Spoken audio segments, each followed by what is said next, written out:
Merapi dan meletusnya Orde Lamo di Keraton Yogyakarta tahun 1822. Diponegoro dan politik istana.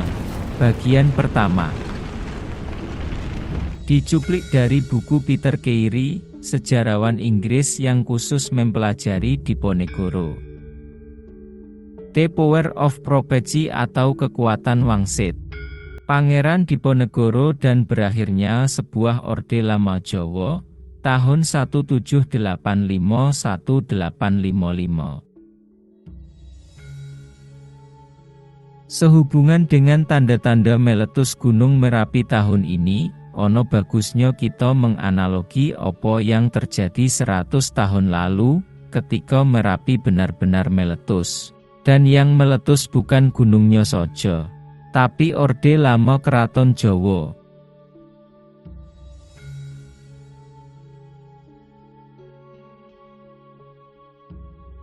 Dua hari sebelum meletusnya Merapi di tahun 1822, Pangeran Diponegoro bertamu ke rumah adiknya, Pangeran Suryabrangta.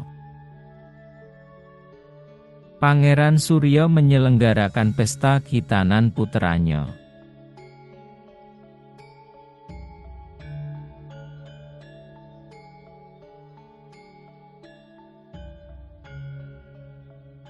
Keesokan harinya, ia kembali ke kediamannya yang moho luas di Tegalrejo, tempat ia tinggal dari kecil dengan nenek buyut, ibu, istri, anak-anak, dan santri-santri yang ditampungnya sebagai pengajar dan teman.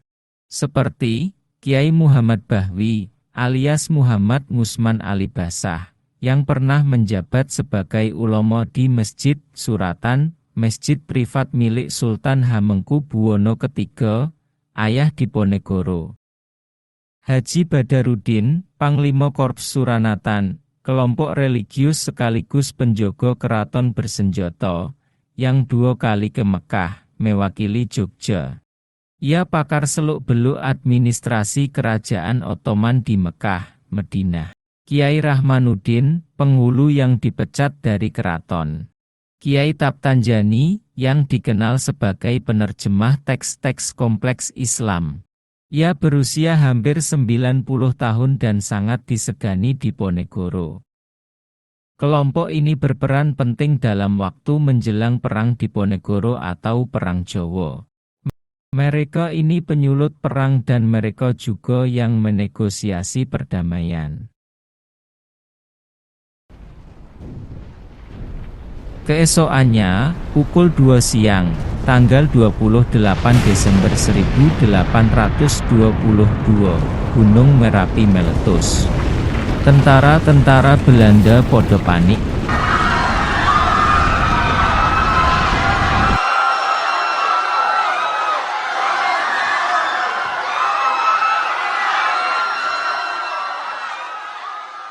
Desa-desa di lereng Merapi dan sungai-sungai sekitarnya terkubur lava panas dan asap debu. Ratusan lahan pertanian beras dan kopi hancur lebur. Malapetaka ini dianggap sebagai pertanda akan datangnya malapetaka berikutnya. Orang Jawa masih ingat bahwa ketika Gunung Kelut di Jawa Timur meletus pada Juni 1811. 2 bulan kemudian, Inggris menginvasi Jawa. Inggris merebut semua jajahan Belanda, termasuk Pulau Jawa. Keraton Jogja pun dikuasai Inggris dan Inggris mengasingkan sang raja ketika itu, Hamengkubuwono II, yang kebetulan kakek Diponegoro. Ketika itu, Diponegoro berusia 26 tahun dan peristiwa yang mengguncangkan keraton itu pasti menimbulkan trauma dalam dirinya.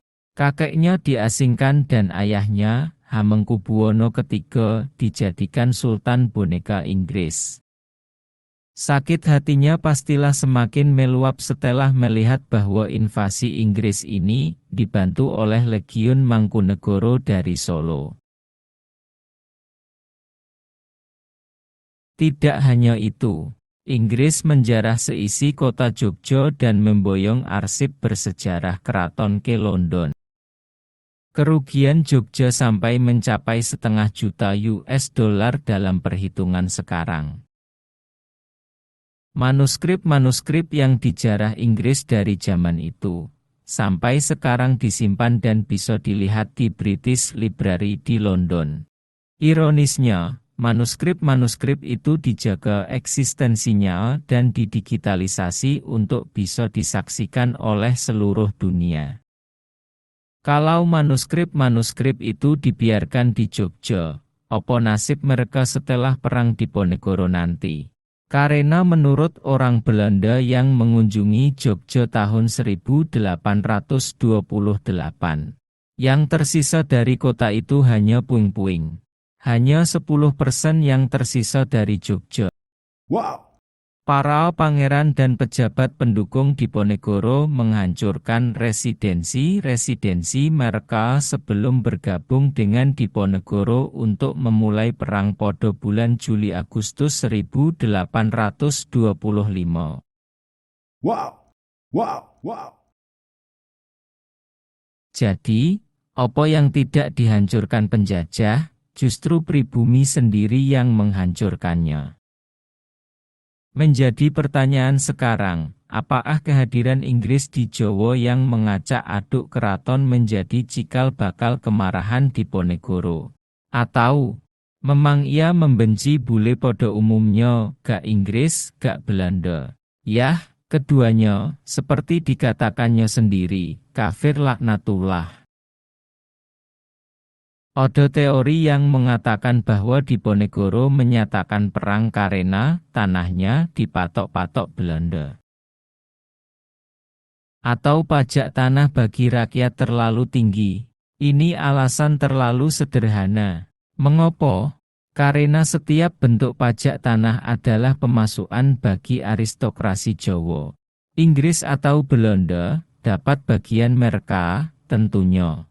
Atau bagian buat bule lebih besar daripada bagian buat keraton.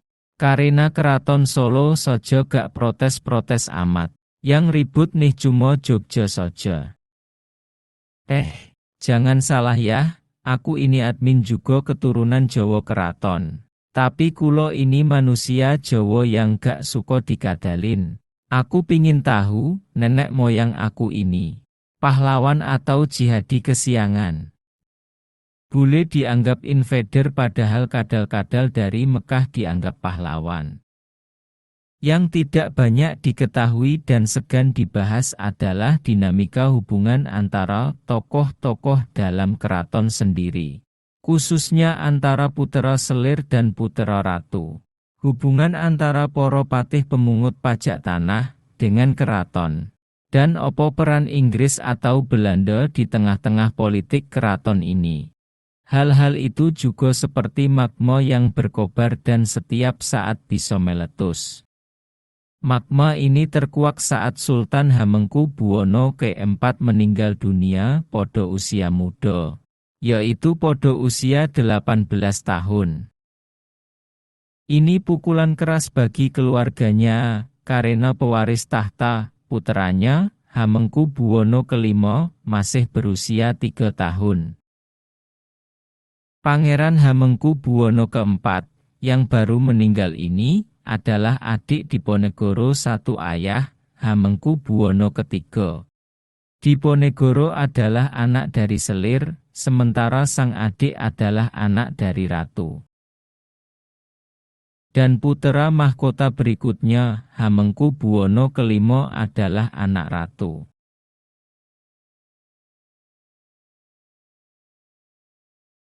Yang seru sekarang adalah mencari wali bagi sang putera mahkota cilik.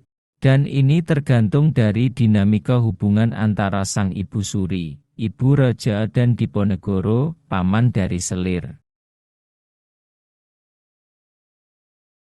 Sang ibu suri meminta kepada residen Jogja saat itu, Baron Desalis, untuk menjadi kepala badan wali. Ini menurut Ibu Suri penting, demi menghindari kecemburuan di antara para wali. Walaupun ia tidak mengungkapkannya secara terbuka, Diponegoro tersinggung bahwa bukan dia selaku paman tapi malah Belanda diberi peranan penting dalam upacara pengangkatan keponakannya sebagai raja.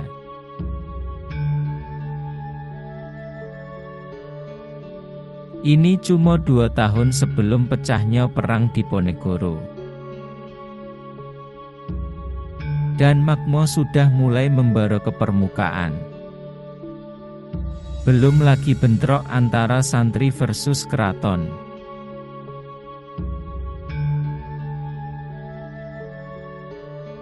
Jadi, bagaimana kelanjutannya? Yah, tunggu saja video berikutnya.